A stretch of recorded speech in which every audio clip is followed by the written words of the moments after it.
এবার কঠিন অ্যাকশন নিলেন সেনাপ্রধান জেনারেল ওয়াকারুজ্জামান। এইদিকে ডক্টর ইউনূস এবং সমন্বয়করা কঠিন বিপদে পড়ে গেছেন। বিস্তারিত জানতে ভিডিওগুলো সম্পূর্ণ দেখতে থাকুন। আমি মনে করি যে সেনাবাহিনীর এই সিদ্ধান্ত খুবই সময় উপযোগী। সেনাবাহিনী নিয়ে এত ধরনের মন্তব্য, পাবলিকলি কথাবার্তা, আমজনতার এই ধরনের হুমকি ধামকি বাংলাদেশের ইতিহাসে প্রথম। যেহেতু পরিস্থিতিটা একটু বিরূপ, হঠাৎ করেই আইএসপিআর যখন ক্যান্টনমেন্ট সংলগ্ন এলাকা সভা সমাবেশ মিছিল সবকিছু নিষিদ্ধ করলো, তখন একটা খটকা বাঁধলো যে কি ঘটনা। অন্তর্বর্তীকালে সরকারের অবস্থা মানে এরা যে কি পরিমাণ কারাপশন করতেছে, কি পরিমাণ দুর্নীতি করতেছে আপনি কল্পনাতে আনতে পারবেন না। এরা কত বড় মনে করেন স্বৈরাচার। আসসালামু আলাইকুম সম্মানিত দর্শক, আজকের ভিডিওটি খুবই গুরুত্বপূর্ণ। ভিডিওটি আপনারা সম্পূর্ণ দেখবেন। প্রিয় দর্শক শ্রোতা, বর্তমান দেশের পরিস্থিতি কেমন আপনারা সকলেই জানেন, এই সম্পর্কে নতুন করে কিছুই বলার নেই। এরই মধ্যে সেনাপ্রধান জেনারেল ওয়াকারুজ্জামান নতুন করে কঠিন একটা সিদ্ধান্ত নিয়েছেন। দর্শক মণ্ডলী, এই সিদ্ধান্তে ডক্টর মোহাম্মদ ইউনূস এবং সমন্বয়করা মহা বিপদের মধ্যে পড়ে গেছে। হঠাৎ করে কেন সেনাপ্রধান এত কঠোর সিদ্ধান্ত নিলেন, আসলে সেনাপ্রধান কি করতে চাচ্ছে? দর্শক মণ্ডলী, বেশি কথা বাড়াবো না, আজকের এই ভিডিওটি আপনারা সম্পূর্ণ দেখলেই বিস্তারিত বুঝতে পারবেন। তো বেশি কথা না বাড়িয়ে আমরা মূল ভিডিওতে চলে যাই। আপনারা মনোযোগ সহকারে ভিডিওগুলো সম্পূর্ণ দেখতে থাকুন। আমি মনে করি যে সেনাবাহিনীর এই সিদ্ধান্ত খুবই সময় উপযোগী। সেনাবাহিনী নিয়ে এত ধরনের মন্তব্য, পাবলিকলি কথাবার্তা, আমজনতার এই ধরনের হুমকি ধামকি বাংলাদেশের ইতিহাসে প্রথম। যেহেতু পরিস্থিতিটা একটু বিরূপ, আর যিনি সেনাপ্রধান আছেন কাকতালীয়ভাবে তিনি শেখ হাসিনার আত্মীয় ছিলেন। আর এই বিষয়টাকে ব্যবহার করে মোটামুটি সেনাপ্রধানকে নিয়ে যতটুকু কথা আমরা আসলে সবাই বলছি, যাদের ধরেন সেনাপ্রধানের একটা জুতা পরিষ্কার করারও যোগ্যতা নাই, সেখানে আমরা কমেন্ট করছি একদম ক্যান্টনমেন্ট উড়াই দেবো, এই কর্ম সেই কর্ম, জেনারেল ওয়াকারের এই কর্ম। ভাই, এগুলা আসলে আপনি ভাবেন যে আপনার জায়গা থেকে মানে আর্মির একটা সিপাহী হওয়া আপনার দ্বারা সম্ভব কিনা, যাদেরকে নিয়ে কথা বলছেন। তো এই যে পরিস্থিতি, গতকালকে নাশকতার অভিযোগে বরখাস্তকৃত একজন সেনা সদস্যকে আমাদের সেনাবাহিনী গ্রেপ্তার করেছে। আইএসপির বিজ্ঞপ্তি ছিল, আমি নিউজটা দিয়েছি, তাই না? এরপরেই সেনাবাহিনী একটা বিবৃতি দিয়েছে, একটা অ্যাকশনে যাচ্ছে। আর এই অ্যাকশনটা জরুরি, কারণ ক্যান্টনমেন্টকে ঘিরে নানান পরিকল্পনা, নাশকতা ঘটতে পারে। কারণ এই মুহূর্তে আমরা দেখছি যে একটা গোষ্ঠী সুযোগে অনেক কিছু করতেছে, আর এই ব্যাপারে সেনাবাহিনী কিন্তু সতর্ক অবস্থান যাচ্ছে, বোঝাই যাচ্ছে।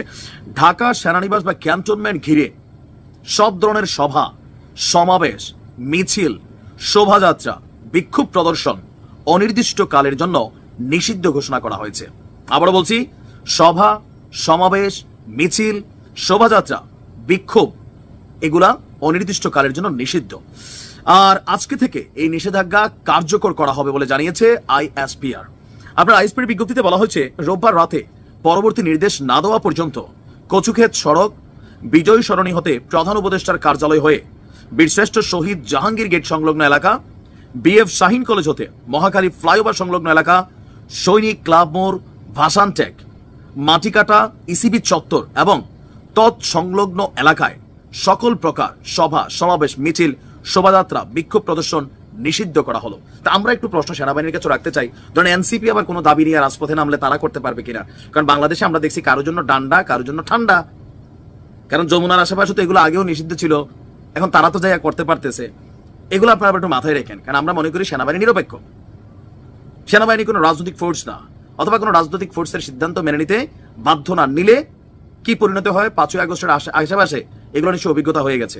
যাই হোক, আইএসপিআর বলছে সর্বসাধারণের চলাচল, জনশৃঙ্খলা রক্ষার স্বার্থে এই পদক্ষেপ নেওয়া হয়েছে। আরেকটা বিজ্ঞপ্তি পাঠানো হয়েছে যে নাশকতা, বিশৃঙ্খল পরিস্থিতি সৃষ্টির অভিযোগে বাংলাদেশ সেনাবাহিনীর বরখাস্তকৃত সৈনিক, আমি গতকালকে যেটা দিয়েছিলাম, নাইমুল ইসলাম এবং তার সহযোগীদের গ্রেপ্তার করেছে আইন শৃঙ্খলা বাহিনীর সদস্যরা।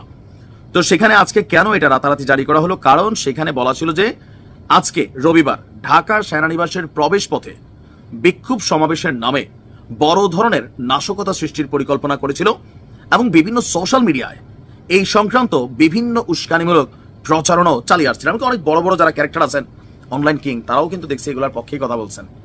ব্যক্তিগত কারণ থাকতে পারে, অনেকের অনেক ধরনের কারণ থাকতে পারে সেনাপ্রধানের সাথে, কিন্তু সেনাবাহিনীর সাথে যেহেতু তিনি এই মুহূর্তে রানিং একজন সেনাপ্রধান, আর ওনার বক্তব্যে আমরা জানি না আর কি, এখন এক একজন এক একভাবে, বাট আমাদের কাছে মনে হয় না যে এখানে নেগেটিভিটি কিছু আছে। তবে এই সিদ্ধান্তটা খুবই সুন্দর হয়েছে, কারণ এত লেলাই গেলে আবার সমস্যা। সেনাবাহিনীর প্রতি মানুষের একটা ভয় আছে, সেই ভয়টার অনেকটাই মানুষ কাটাই ফেলছে। আর আমার মনে হয় যে ডক্টর ইউনূসের উচিত, যদি উনি না পারেন তাহলে আপনি স্বরাষ্ট্র পদত্যাগ মন্ত্রী যিনি আছেন, উপদেষ্টা আছেন, তারা পদত্যাগ করাই দেন।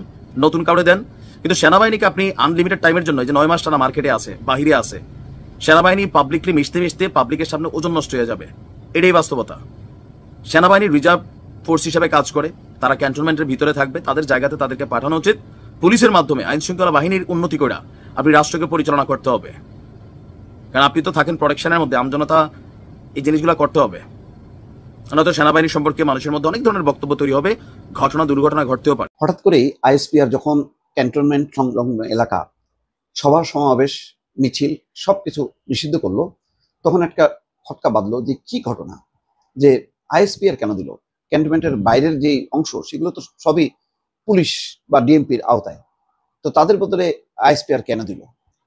তার একটা ছোট্ট কারণ বোঝা গেল আর একটা সংবাদ শিরোনাম যখন সামনে আসলো, সেটা হচ্ছে নাশকতা ও বিশৃঙ্খল পরিস্থিতির সৃষ্টির অভিযোগে বরখাস্ত সৈনিক নাইমুল গ্রেপ্তার। প্রথমে নাইমুল দেখে তো একটু মানে কেঁপে উঠলাম যে কি নাইমুল ইসলাম খান নাকি, না পরে দেখলাম যে না, বরখাস্ত সৈনিক সেই নাইমুল ইসলাম খান না, সেই নাইমুল ইসলাম খান পলাতক। যাই হোক, এখানে 3 জনকে গ্রেপ্তার করা হচ্ছে, নাইমুল ইসলাম সহ তার 2 সহযোগী। তাদের কি দাবি, কেন, কি ঘটনা? আইএসপিআর সংবাদ বিজ্ঞপ্তিতে তাদের গ্রেপ্তার হওয়া খবর জানিয়েছে। এখানে একটা ব্যক্তিগত কারণ আর একটা হচ্ছে সাংগঠনিক কারণ, দুটা সামনে এনেছে আইএসপিআর। স্ত্রীর কাছে যৌতুক দাবি, তাকে শারীরিক ও মানসিক নির্যাতন এবং বিভিন্ন সামরিক শৃঙ্খলা পরিপন্থী কর্মকাণ্ডে জড়িত থাকার অপরাধে নাইমুল ইসলামকে চাকরি থেকে বরখাস্ত করা হয়। তার বিরুদ্ধে আনুষঙ্গিক আইনি প্রক্রিয়া বিদ্যমান, চলমান। সংবাদ বিজ্ঞপ্তিতে বলা হচ্ছে, গত বছরের 5ই আগস্টের পর থেকে শৃঙ্খলা ভঙ্গের অভিযোগে কতিপয় বরখাস্ত এবং অব্যাহতিপ্রাপ্ত সাবেক সেনা সদস্যকে সঙ্গে নিয়ে নাইমুল বিভিন্ন গণমাধ্যমে উস্কানিমূলক বক্তব্য দেওয়া সহ নাশকতামূলক কর্মকাণ্ড পরিচালনার পরিকল্পনা করে আসছিলেন। এরই ধারাবাহিকতায় তিনি আগামীকাল সোমবার ঢাকা সেনানিবাসের প্রবেশ পথে বিক্ষোভ সমাবেশের নামে বড় ধরনের নাশকতা সৃষ্টির পরিকল্পনা এবং বিভিন্ন সামাজিক যোগাযোগ মাধ্যমে এই সংক্রান্ত বিভিন্ন উস্কানিমূলক প্রচারণা চালিয়ে আসে। আমি ভাবলাম যে তেজগাঁর সেই স্টুডেন্টদের বিক্ষোভের কারণে কি এটা করলো কিনা, নাকি অন্য কোনো শ্রেণী পেশার মানুষের কারণে। এখন বোঝা যাচ্ছে যে তারা সম্ভবত চাকরি ফিরাই দেওয়ার দাবিতে এরকম একটি কর্মসূচি করছিল, কিন্তু এটা তো সামরিক আইন অনুযায়ী এটা কোনোভাবেই পারে না। সামরিক আইন খুব কঠিন, এটা সিভিল ল না, যে বা সিভিলে যারা চাকরি করে তাদের মতো না, সামরিক আইন খুব কঠিন এবং এরা যে কোনো মুহূর্তে শৃঙ্খলাজনিত কারণে তারা বরখাস্ত করতে পারে, আটক করতে পারে, তাদের বিচারও হয় সামরিক আদালতে। তো সুতরাং এই নাইমুল মানে কিসের ভিত্তিতে, কোন সাহসে, কাদের পক্ষে এরকম একটি বিপজ্জনক মানে বা বলা যায় যে খুবই দুঃসাহসিক একটা পরিকল্পনা করছিল, এটা দর্শক বুঝতে পারলাম না। ঘটনাটা কি? সংবাদ বিজ্ঞপ্তিতে যেটা বলা হচ্ছে যে এই ধরনের শৃঙ্খলা বহির্ভূত কর্মকাণ্ড থেকে নিবৃত্ত করার লক্ষ্যে সেনাবাহিনীর একটি প্রতিনিধি দল আজ বেলা 2টার দিকে খিলক্ষেতের বটতলা বাজার এলাকায় নাইমুলের সঙ্গে যোগাযোগের চেষ্টা করে। এই সময় নাইমুল তার কিছু সহযোগীকে নিয়ে উপস্থিত এক সেনা সদস্যের উপর দেশীয় অস্ত্র নিয়ে অতর্কিতে হামলা চালায়। তাৎক্ষণিকভাবে নিকটস্থ সেনা ক্যাম্প থেকে একটি টহল দল ঘটনাস্থলে পৌঁছে নাইমুল এবং তার 2 সহযোগীকে আটক করে।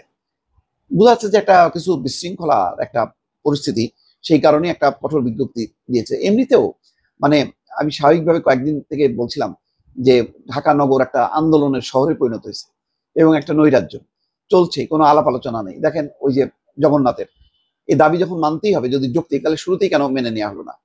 3-4 দিন ধরে এরকম অচল অবস্থা, এরকম পরিস্থিতির কাম্য ছিল না। ইশরাকের ব্যাপারে সরকারের বক্তব্য কি কারণে তার শপথ গ্রহণে বিলম্ব হচ্ছে তা নিয়ে সেই নগর ভবন থেকে সচিবালয় পর্যন্ত ক্ষোভ বিক্ষোভ চলছে। নগর ভবন শাটডাউন করা হয়েছে, অবাঞ্ছিত ঘোষণা করেছে আসিফ মাহমুদ সজীব ভুঁইয়াকে। এই যে পরিস্থিতি, যে অন্তর্বর্তীকালের সরকার কিংবা উপদেষ্টারা তারা কেন বর্তমান আপনার ইউরোপের কাউন্সিলর গুলা ঘোরাঘুরি করতেছে 5 বছর মেয়াদী মাল্টিপল মনোগণ ভিসার জন্য। আমি আপনাদেরকে এই বিষয়ে কথা বলি। সবার আগে বলতে হবে যে এই অন্তর্বর্তীকালের সরকার ডক্টর ইউনূস, তিনি যে আসলে বাংলাদেশের জনগণের সরকার নয়, তিনি বারবার প্রমাণ করে দেয় তার প্রতিটি স্টেপে। তার কথা হচ্ছে যে তিনি সমন্বয়কদের নিয়োগ করা একজন সরকার, অতএব সমন্বয়কারীরা যেটা বলবে সেটাই তিনি করবে। এটাই কিন্তু বারবার প্রমাণ হচ্ছে। আমি কথাটা কেন বলতেছি, যে তারা বর্তমান সমন্বয়ক আপনার হাসনাত কোন, সার্জিস কোন, উপদেষ্টা যে বাজারা কোন, সবাই আপনার মাল্টিপল 5 বছরের এই ভিসার জন্য আপনার নানান মনে করেন আপনার ইউরোপের কাউন্সিলরগুলোতে ঘোরাঘুরি করতেছে ব্যাপক পরিমাণের। কারণ তারা বর্তমান বুঝে গেছে যে তাদের পতনের সময় ঘনায় আসছে। লুটপাট তারা যা করার এনাফ ইজ এনাফ। একটা দুর্বল দেশে, একটা অক্ষম দেশে আর যতটুকু মানে শ্বেত সম্বল যা ছিল সেটাকেও তারা এই কুঠার নামে বা কুঠার দোহাই দিয়ে সমস্ত কিছু খাইয়া দিছে, জাস্ট খাইয়া দিছে। এখন সবার আগে বলি আপনাদের একজন সমন্বয়কের কথা। আপনারা এখন যে নিউজটি দেখবেন সেটি হচ্ছে আপনার 50 কোটি টাকা মানে রেলওয়েতে খাইয়া দিছে চট্টগ্রাম মনে করেন রেল বন্ধনে। কেমন 50 কোটি টাকা, এই টাকাটা আপনার টোটালি সমন্বয়করা খাইয়া দিছে। কিভাবে খাইছে আসুন এই যে ভিডিওটা দেখেন। এই মেয়েকে চিনেন? এই মেয়েটা কে? এই মেয়েটা হচ্ছে আপনার এই আন্দোলনে মানে উনি ছিল, দেখেন এখন আবার মনে করেন চেহারা লুকায়, মানে নিজেকে লুকায় রাখতে চায়। আসলে তিনি তো ধরা পড়ে গেছে। মানে তারা বলতেছে যে আমি 3 জনের নাম দিচ্ছি, এই নামটা আপনারা লিস্ট করে নেন। তারা বর্তমান রেল মন্ত্রণালয়ে আছে এবং তার একটু পরেই আপনার মাহিন সরকার সেখানে উপস্থিত হন। এই হচ্ছে বর্তমান তাদের অবস্থা। আল জাজিরার নিউজে এটা মনে করেন তারা ফেসে গেছে। শুধু এটাই না, তারা যে বর্তমান কি পরিমাণ লুটপাটে ব্যস্ত আপনারা এইগুলা না দেখলে বুঝবেন না। মানে প্রতিটি জায়গায় সমন্বয়ক পরিচয় দিয়ে তারা নানান জায়গায় থেকে টেন্ডারবাজি, চাঁদাবাজি, দখলবাজিটা মানে এক একটা করাপশনের সাথে তারা বর্তমান জড়িয়ে যাচ্ছে। আসলে তারা কি জড়িয়ে যাচ্ছে না করতেছে? তারা করতেছে। কেমন তারা বর্তমান করতেছে, তারা এমন পরিমাণ জালিয়াতি করতেছে। মানে আপনার এই যে দেখেন না যে যখন নাকি আন্দোলন হয় তখন আপনার দেখবেন যে কোঠানা মেধা, হ্যাঁ তারা এগুলা বলে যে ক্ষমতা না জনতা। তারা জোর দিয়ে কেন বলে বলেন তো? কেন বলে? কারণ তারাই বর্তমান লুটপাট করতেছে। আচ্ছা জগন্নাথ বিশ্ববিদ্যালয় তারাও তো কুঠার আন্দোলনের সাথে জড়িত ছিল, কিন্তু তাদেরকে মাইনাস কেন করলো 12 টাকা নিয়ে? কেমন ভাগই কম পড়বে, এর জন্যই জগন্নাথকে মাইনাস করে দিছে। আর জগন্নাথ এটার জন্যই মনে করেন ফুসে উঠছে। বুঝতে পারছেন? এই হচ্ছে বর্তমান অন্তর্বর্তীকালীন সরকারের অবস্থা। মানে এরা যে কি পরিমাণ করাপশন করতেছে, কি পরিমাণ দুর্নীতি করতেছে আপনি কল্পনাতে আনতে পারবেন না। এরা কত বড় মনে করেন স্বৈরাচার। এই ডক্টর ইউনূস আপনার তিনি আসলে কোনো জনগণের জন্য আসে নাই, তিনি শুধু আসছে তার শেষ বয়সে এই সমন্বয়কদের পকেট কিভাবে ভারী করা যায়, তাদের ব্যাংক ব্যালেন্স কিভাবে বৃদ্ধি করা যায়, তিনি এর জন্য আসছে। আচ্ছা তিনি যদি জনগণের জন্য আসতো তাহলে তার এমন হতো না, কারণ তার লক্ষ্য থাকবে গণতন্ত্র, তাই না? তার লক্ষ্য থাকবে সাধারণ জনগণ, তার লক্ষ্য থাকবে সাধারণ মানুষের শান্তি। কিন্তু বর্তমান দেখেন এরা কত বড় স্বৈরাচার, কত বড় করাপশনের সাথে এরা জড়িয়ে যাচ্ছে আপনি কল্পনা করতে পারেন। মানে দেশটা জাস্ট খায়া দিছে। কেমন আপনার চট্টগ্রাম রেল মন্ত্রণালয় থেকে 50 কোটি টাকা খাই দিছে, উল্টো দিকে এই সমন্বয়ক মনে করেন নারী সমন্বয়ক, তারপরে হচ্ছে মাহিন সরকার আসে একটু পরে, হ্যাঁ মানে সব কিছু শেষ, জাস্ট শেষ। তো এরা হইতেছে বর্তমান দেশের সবচেয়ে মনে করেন বড় মনে করেন শত্রু এরা। এদের বিচার বাংলার মাটিতে কি হবে আমি জানি না, যে এদের বিচার কি করবে। প্রিয় দর্শক, আশা করতেছি ভিডিওগুলো আপনারা সম্পূর্ণ মনোযোগ সহকারে শুনেছেন এবং দেখেছেন। বর্তমান দেশের অবস্থা, রাজনৈতিক পরিবেশ বেশি একটা ভালো না। এরই মধ্যে ডক্টর মোহাম্মদ ইউনূস এবং সমন্বয়কদের কর্মকাণ্ড নিয়ে হঠাৎ করে মুখ খুলেছেন সেনাপ্রধান ও জেনারেল ওয়াকারুজ্জামান। হঠাৎ করে সেনাপ্রধান কঠিন একটা সিদ্ধান্ত নিয়েছেন। দর্শক মণ্ডলী, সেই সিদ্ধান্তটা কি আপনারা ইতিমধ্যে ভিডিওতে দেখে ফেলেছেন। দর্শক এই সম্পর্কে আপনাদের মতামত কি?